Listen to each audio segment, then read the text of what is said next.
عليكم ورحمة الله تعالى وبركاته. نتمنى تكونوا بخير وعلى خير وفي أحسن الأحوال. On va continuer la formation sur Sage Comptabilité.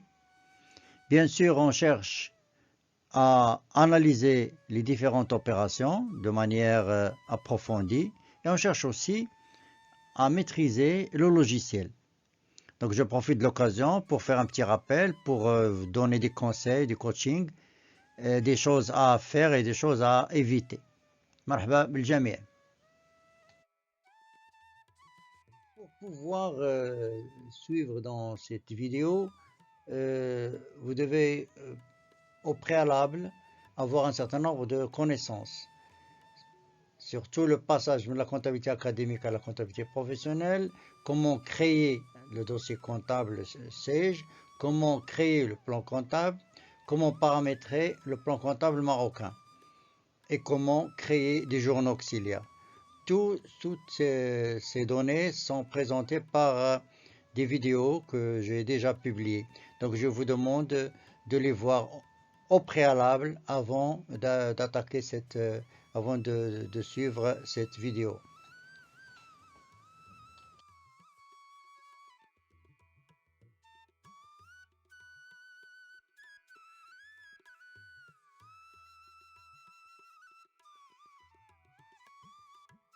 Chose à préciser, c'est que lorsqu'on parle de facture, il n'y a pas facture d'achat et facture de vente.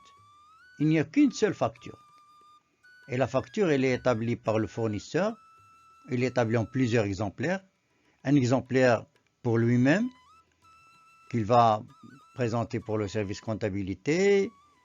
Peut-être un autre exemplaire pour l'analyse ou pour d'autres besoins. Et un exemplaire envoyé au client. Un exemplaire original qu'on donne au client. D'un autre côté, la facture, c'est un document juridique. Donc, on ne va pas s'amuser à établir plusieurs factures avec le même numéro. D'accord? Ou bien faire des factures en double avec des numéros différents. Donc, chaque facture, il a un numéro spécial et chaque facture doit être conservée. Le code de commerce impose une conservation qui doit aller jusqu'à 10 ans. Donc, dans chaque société, il est obligé d'avoir un archivage. Tous les documents, soit des copies de factures, soit les talons de chèque, soit les différentes copies de communication doivent être conservés. On commence par les factures d'achat. Un achat soit de marchandises, soit de services. C'est le même traitement. Ce qui diffère, c'est ce qui va changer, c'est le numéro de compte. C'est le compte d'achat de marchandises. Il est différent du compte d'achat de services. De même, on peut avoir un achat de matières premières. Mais le principe, il est le même. Nous allons analyser la facture d'achat. Quelles sont les informations que doit contenir une facture en général?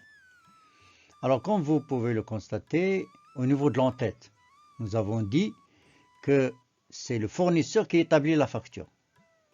Et c'est lui qui donne la facture au client. Il faut bien le garder en tête. Donc l'entête, il faut qu'il porte le nom et les références du vendeur, du fournisseur. La facture aussi doit préciser une date, la date de facturation. La date de facturation est très très importante. Très importante que ce soit au niveau commercial, mais aussi au niveau fiscal.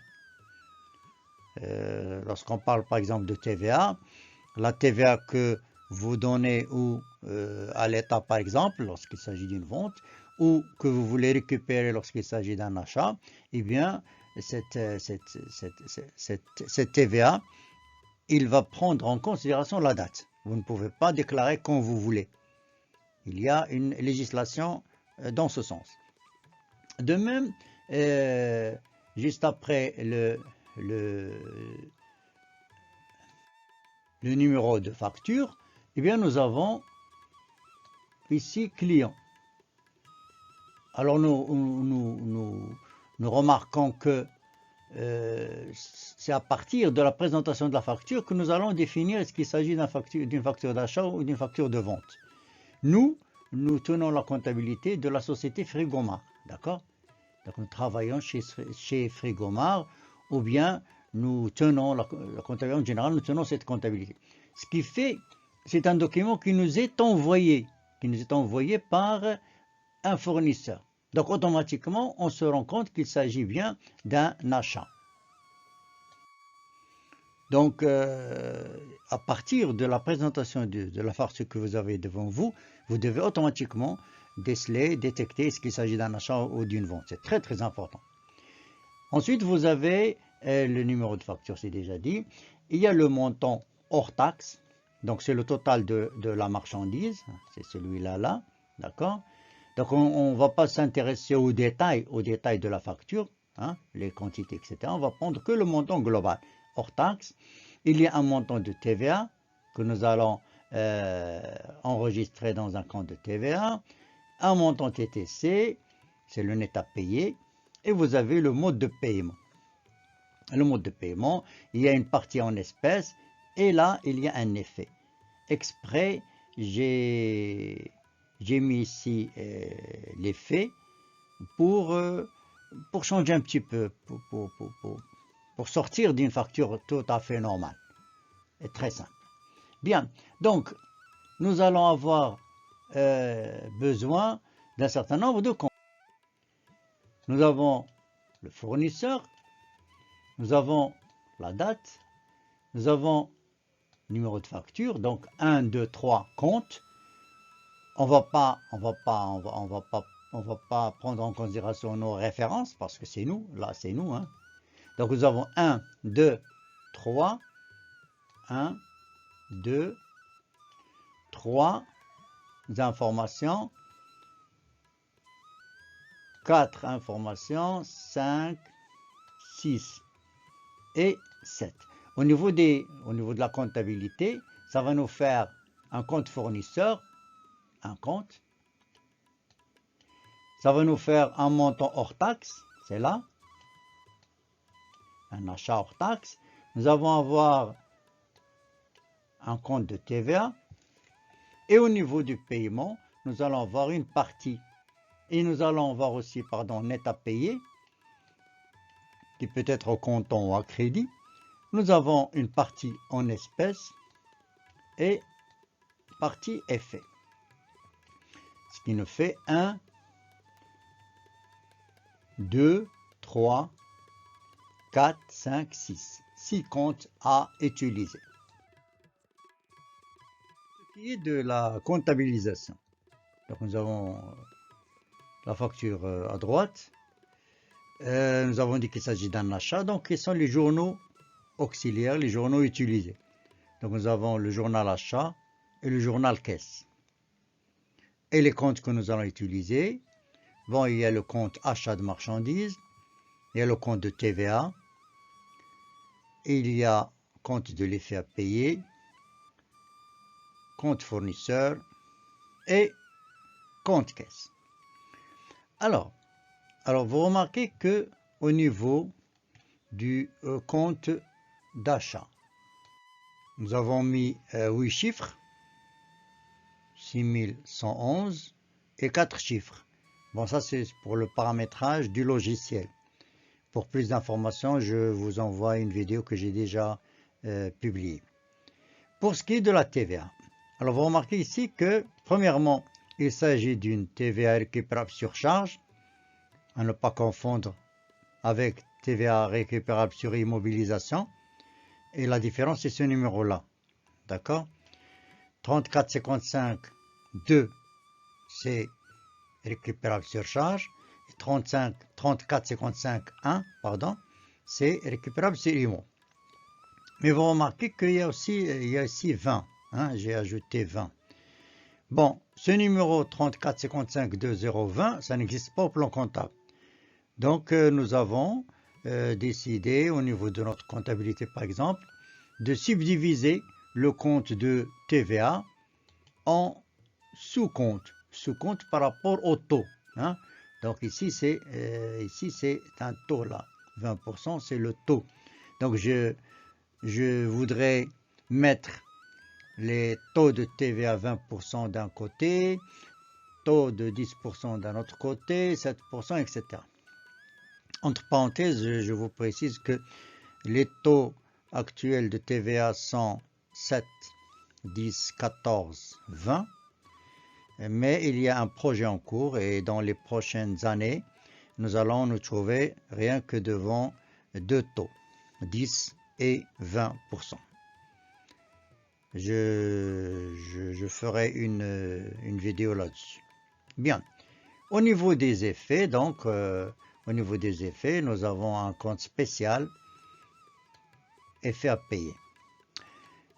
Alors ici, ça dépend. Si la société n'utilise pas beaucoup les effets à payer, c'est-à-dire que on suppose que c'est vraiment un cas particulier de relation commerciale.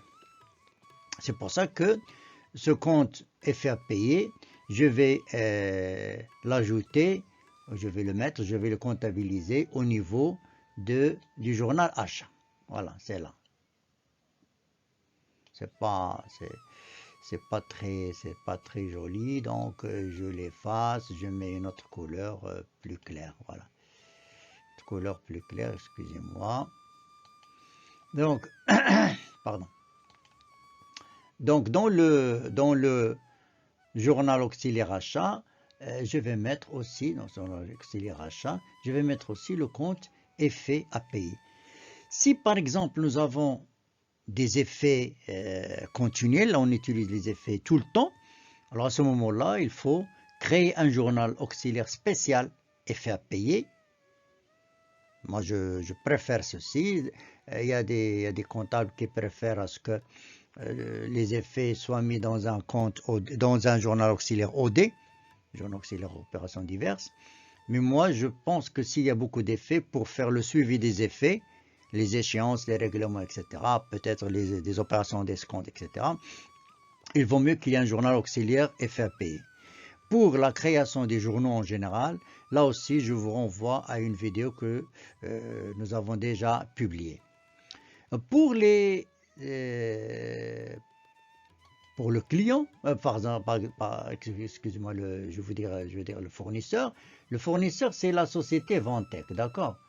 Alors, là aussi, il faut faire la différence entre compte collectif fournisseur et compte tiers. Là aussi, il y a une vidéo qui a été déjà publiée dans ce sens. Alors, nous avons donné à ce fournisseur le numéro 26. Vantec numéro 26. C'est-à-dire 4411, c'est le compte collectif, c'est la racine du compte fournisseur, 4411. Et on ajoute 26 pour Vantec. Société, c'est pas XY. Donc ça va être 44 11 00 27, etc. D'accord? Voilà pour la comptabilisation, c'est-à-dire l'analyse des comptes que nous allons utiliser. La comptabilisation on prépare la comptabilisation dans le logiciel Sage, bien sûr. Donc nous avons la facture, nous avons donc les éléments à enregistrer, là où il y a les flèches rouges. Vous avez aussi les numéros de compte. Donc nous avons dit qu'il s'agit de deux journaux. Les deux journaux qui sont concernés, c'est le journal achat. Et vous avez ici une présentation de ce journal en conformité avec la présentation de Sage. Donc vous avez le jour, vous avez le numéro de facture, le compte général, compte tiers. Alors le compte général et compte tiers, le compte tiers nous l'utilisons que pour le cas où il y a fournisseur au client. C'est là où nous allons renseigner le compte tiers ici, là. Bien. Là, vous avez le libellé, vous avez débit. Alors là, pour les personnes qui n'ont jamais fait de la pratique, c'est une occasion pour vous dire que la présentation du journal auxiliaire n'a rien à voir avec le journal qu'on avait vu, que vous avez vu, que vous avez étudié en classe. Eh bien, là, comme vous pouvez le constater, on utilise des numéros de compte, donc il faut maîtriser les différents numéros de compte, hein, d'accord? Et vous avez au niveau du libellé, c'est le libellé qui se répète, d'accord? Alors que au niveau de la comptabilité théorique, c'est ce qu'on fait en classe, eh bien, ce sont les comptes qui changent de place, alors que le libellé, il est le même. C'est une première différence. Donc, nous allons passer d'abord l'enregistrement au niveau du journal achat, comme si c'était un achat à crédit. C'est la raison pour laquelle nous allons avoir ici le compte fournisseur. Compte fournisseur que nous savons qu'il s'agit d'un règlement en espèces. Mais pour le moment, au niveau du journal d'achat, on s'en fiche. On va prendre la partie qu'on n'a pas encore réglée, et qui est là, 6800, comme un crédit. Pour le moment. Tout à l'heure, nous allons passer au niveau du journal de caisse pour solder le compte. Ça d'une part. D'autre part, au niveau des effets, au niveau des traites, on considère que lorsqu'on donne une traite à un fournisseur, c'est comme si nous l'avons payé, c'est comme si nous l'avons réglé. Donc finalement, la dette que nous avons envers le client, c'est le montant de 6800. Pourquoi? Parce que l'effet, c'est une créance c'est un titre de créance qu'on peut mobiliser, on peut l'utiliser. On peut l'endosser à notre, c'est-à-dire le fournisseur, le vendeur peut l'endosser à son fournisseur, à lui, et il peut l'escompter, etc. Donc au niveau commercial, vous avez reçu un effet, vous avez donné ici, dans notre cas, vous avez donné un effet, ça veut dire que vous avez payé le client. Mais bien sûr, vous restez solidaire avec tous les utilisateurs de cet effet. On sait que l'effet peut être escompté à plusieurs reprises, donc on peut l'utiliser à plusieurs reprises par endossement, par circulation, mais le créateur, celui qui a émis l'effet au départ, reste bien sûr solidaire avec tous les endossataires. Ça, c'est une autre musique, on peut en parler dans une autre occasion. Voilà. Donc, au niveau achat, nous allons passer l'écriture comme ceci.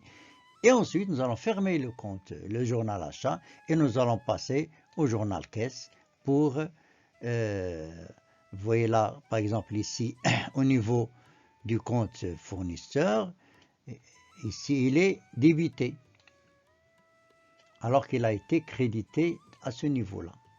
Donc, il est crédité au niveau du journal achat et débité au niveau du journal caisse, donc il est soldé. Et ce qui reste entre nous et ce fournisseur, c'est la traite à 70 000. Voilà, donc là aussi, je vous envoie une première vidéo dans laquelle j'ai bien expliqué le passage de la comptabilité générale et de la comptabilité théorique à la comptabilité professionnelle. Je vous conseille de consulter cette vidéo. Au logiciel Sage pour pratiquer, pour faire tout ce qu'on avait vu tout à l'heure. Donc, fichier, ouvrir, parce qu'il s'agit d'une société qui a été déjà enregistrée, qui a été déjà créée. C'est la société Frégomar Al-Intelaq. Bien, nous ouvrons donc. Ici, j'ai pas mis de mot de passe, parce que c'est très dangereux de mettre un mot de passe et par la suite l'oublier. Donc, nous passons traitement. Et là, on va passer aux journaux de saisie. Hein. Il y a plusieurs façons, mais moi, je préfère cette méthode-là. Journaux de saisie. Et aussitôt, cliquez sur journaux de saisie. Vous avez tous les journaux que vous avez déjà créés. Pour la création du journal auxiliaire, je vous envoie une autre vidéo passée. Bien. Et on ouvre le journal achat Donc achat de janvier, attention, il faut faire attention à la date. Donc il y a le jour, numéro de facture. Voilà, je vous laisse suivre en même temps. Donc le numéro de facture c'est 58 97 4. Vous avez le compte maintenant, numéro de compte sur le compte achat 6111. Vous remarquez qu'en bas, il y a compte achat de marchandises. Lorsque vous saisissez le numéro en haut, lui, il met le libellé en bas, le libellé le numéro, le nom du compte. Là, on met achat de marchandises et un slash Ventec. Ventec, c'est le fournisseur. C'est très important de mettre le nom du fournisseur. Par la suite, lorsqu'il y a une analyse à faire, il est très important. Cette information est très importante. Donc, vous mettez le montant, vous mettez entrée et il enregistre automatiquement, ça passe dans la ligne inférieure. Tout ce que vous saisissez dans la première ligne, il passe à la ligne suivante. Donc 35, 52, 20, 20%. Je saisis le montant. Dans une prochaine vidéo, nous allons voir que on va paramétrer la TVA, il sera calculé automatiquement. Ensuite, c'est le compte effet à payer. Regardez ce qui va se passer en bas. Là, il y a compte fournisseur effet à payer. Voilà. Vous saisissez le numéro, lui, il met le nom. Donc, le libellé, il est répété automatiquement. C'est pas la peine de se casser la tête. Donc, 70. Oui, je mets entrée. Regardez en bas. Regardez ce qu'il y a en bas. En bas, nous avons encore une différence de 6800. D'accord? 6800, parce que si le journal n'est pas enregistré, n'est pas équilibré, vous n'allez pas sortir du journal, il reste bloqué. Voilà. Maintenant, nous avons... alors, nous remarquons que au niveau du compte fournisseur, le compteur n'a pas été précisé, n'a pas été saisi, pourtant ça passe. C'est pour ça que nous allons passer au plan comptable et nous allons paramétrer ce compte 4411 de manière à ce que le compteur doit être obligatoirement saisi, sinon on serait bloqué. Voilà, donc maintenant je vais refaire la même opération, je supprime cette ligne. Pourquoi je la supprime? Pour faire le travail. Alors maintenant je vais mettre 4411. Vous allez remarquer que je ne vais pas mettre le compte tiers, là c'est 02365, mais je vais l'effacer exprès, hein, pour qu'il n'y ait pas de compte tiers. Alors lui, il a débité le compte, ce qui est faux, donc pour le moment on s'en fiche, on laisse ça de côté. Alors on va saisir un montant, c'est pas un problème, mais vous remarquez que le message saisi du compte tiers est exigé. Pas question de passer, on ne peut pas passer une écriture sans qu'il y ait de compte tiers. Donc 4411, je mets 4411, je mets entrée et vous remarquez que je n'ai que deux comptes tiers. Ce fournisseur vente n'existait pas avant. C'est la première facture qu'on va passer avec lui. C'est la première fois qu'on a ce fournisseur en comptabilité. Donc je mets compte tiers. Là aussi, pour créer un compte tiers, nous avons déjà fait une vidéo là-dessus. Donc je vous laisse suivre, compte collectif, etc. Voilà, donc pour mettre en collectif, je peux cliquer. Mais si je clique là, j'aurai tout le plan comptable. Par contre, si je mets 44 et je clique là dans ce petit volet, il n'y a que les comptes qui commencent à partir de 4411. C'est très important. Voilà, donc je mets ici le nom. Alors je mets 44 en 26, regardez, 1, et je mets entrée. Voilà, donc maintenant, mais attention, c'est faux, hein, exprès je l'ai laissé faux. Donc regardez comment je corrige, je clique sur la ligne et je vais passer au crédit et je mets le montant et je mets entrée et automatiquement il est corrigé. Donc parfois l'erreur elle est voulue, elle est fait exprès, rien que pour apprendre, c'est par l'erreur qu'on apprend. Et maintenant nous allons passer au compte caisse. Alors vous remarquez que au niveau du journal auxiliaire, nous avons terminé au niveau de la compte achat, de l'auxiliaire, journal auxiliaire achat. Maintenant, journal auxiliaire caisse. Là aussi, c'est un journal de trésorerie. Il est paramétré. Donc là aussi, je vous envoie à une autre vidéo pour plus d'informations. Numéro de facture. Compte tiers. Alors, ça, compte collectif, c'est le 4411. Et ensuite, le compte tiers. Mais je peux très bien mettre le compte tiers directement et lui, il va mettre le compte collectif automatiquement. Donc attention, numéro, c'est pas Samy qui est en bas. Donc voilà, maintenant il est déjà enregistré. D'accord. Là, comme libellé, je vais mettre le nombre de pièces de caisse. On va pas mettre achat de marchandises, etc. Non, maintenant c'est le numéro de pièces comptable au niveau de la caisse. Vous remarquez qu'au niveau de la facture, il y a timbre 17 dirhams. Donc c'est un timbre qui est en relation pas avec le règlement en espèces. Chaque fois que vous faites un règlement en espèces, eh bien, chaque fois qu'il y a une facture en espèces, il y a automatiquement des timbres de quittance à payer à l'État.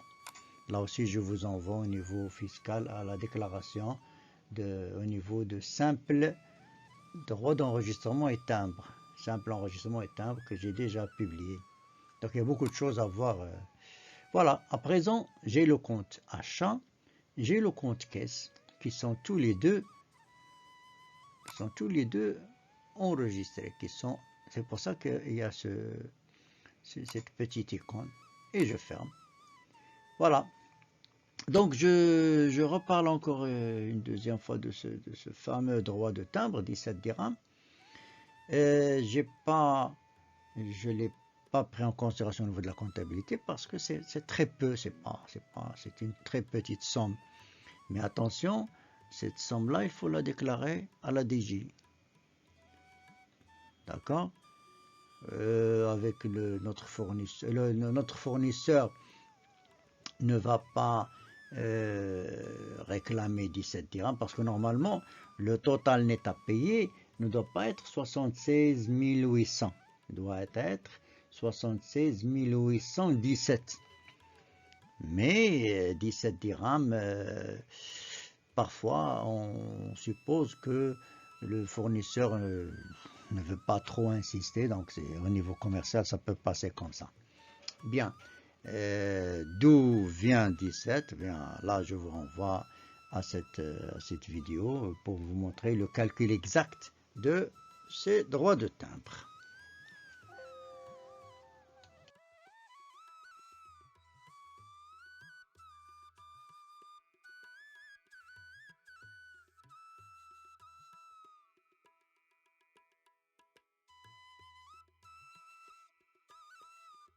Nous allons passer à la comptabilisation de la facture de vente. Là aussi, même chose. Est-ce qu'il s'agit de vente de marchandises, produits finis ou services?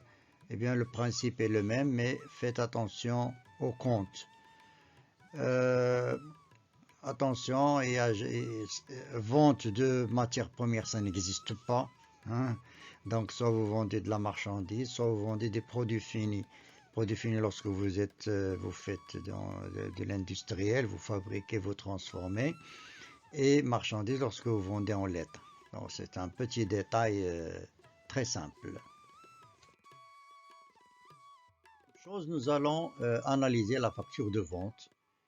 Eh bien, ça, c'est une facture de vente qui porte toujours les mêmes informations, la date, le numéro de facture, il y a le client, il y a le montant hors taxe, montant de la TVA, il y a le net à payer, d'accord, il y a le mode de paiement.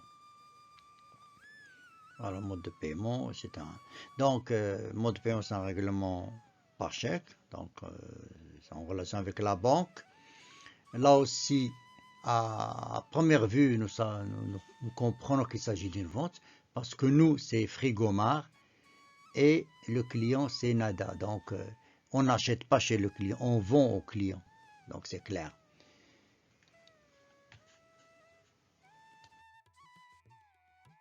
Pour la comptabilisation, donc il s'agit d'une facture de vente. Donc les journaux qui sont concernés, ou le journal vente, et puisque c'est un règlement par chèque, donc c'est le journal banque. Journal vente et journal banque. Nous allons passer donc l'écriture dans deux journaux différents. Même chose, nous allons passer au journal de vente comme s'il s'agissait d'une vente à crédit.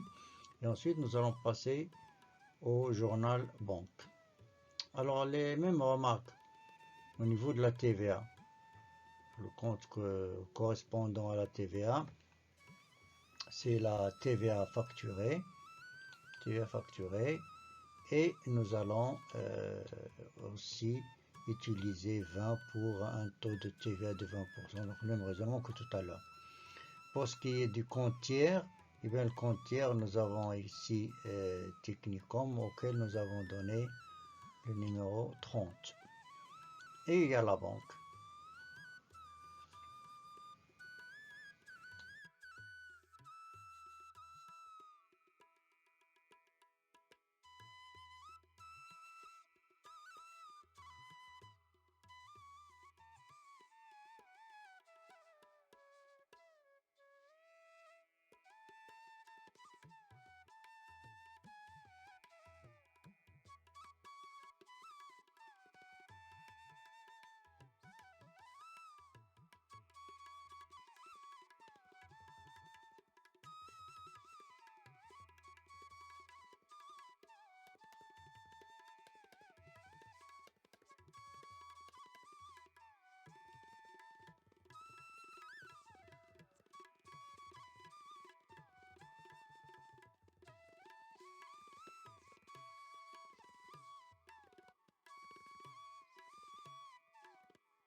Et nous allons passer au CIG. On prépare donc CIG.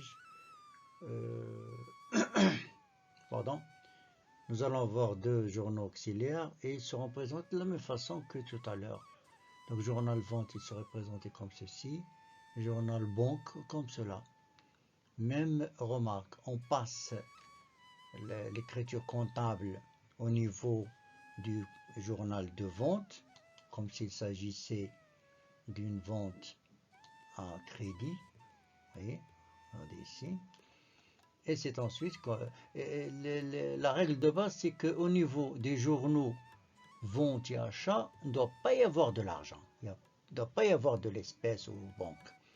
Tout ce qui est trésorerie, tout ce qui est règlement en espèces ou par chèque bancaire ou encaissement, doit figurer dans les journaux auxiliaires de trésorerie, à savoir la banque et la caisse. Donc pas question d'enregistrer le compte, par exemple, banque, au niveau du journal vente. Attention. Donc on passe l'écriture comme s'il s'agissait d'une vente à crédit. Et ensuite, nous allons passer au compte, au journal banque. Donc là, c'est le client 18, c'est le client Nada qui nous a donné un chèque. Vous remarquez qu'ici, le libellé porte sur le numéro de chèque. Ils n'ont pas ni numéro de facture, ni pièce comptable, pièce de caisse, etc. Et là, c'est le montant global. Donc ici, on crédite le compte client qui a été déjà débité. D'accord? Et on solde le compte par chèque.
fin de la vidéo, je vous demande de bien vouloir vous abonner à la chaîne si ce n'est pas déjà fait et surtout de faire des commentaires. Je reste à votre disposition pour toute demande d'informations pratiques professionnelles. Je vous répète que l'objectif de cette chaîne, c'est pas la formation théorique, mais surtout le côté pratique de la chose. Et c'est pour ça que tout au long de ces vidéos, je m'adresse aussi bien aux débutants qu'à ceux qui sont déjà initiés. Merci beaucoup. Allah ya'aounkoum, Allah yaskhar likom. Ou à la prochaine, Inch'Allah. D'ici là, je vous souhaite bon courage, bonne chance et surtout bonne santé.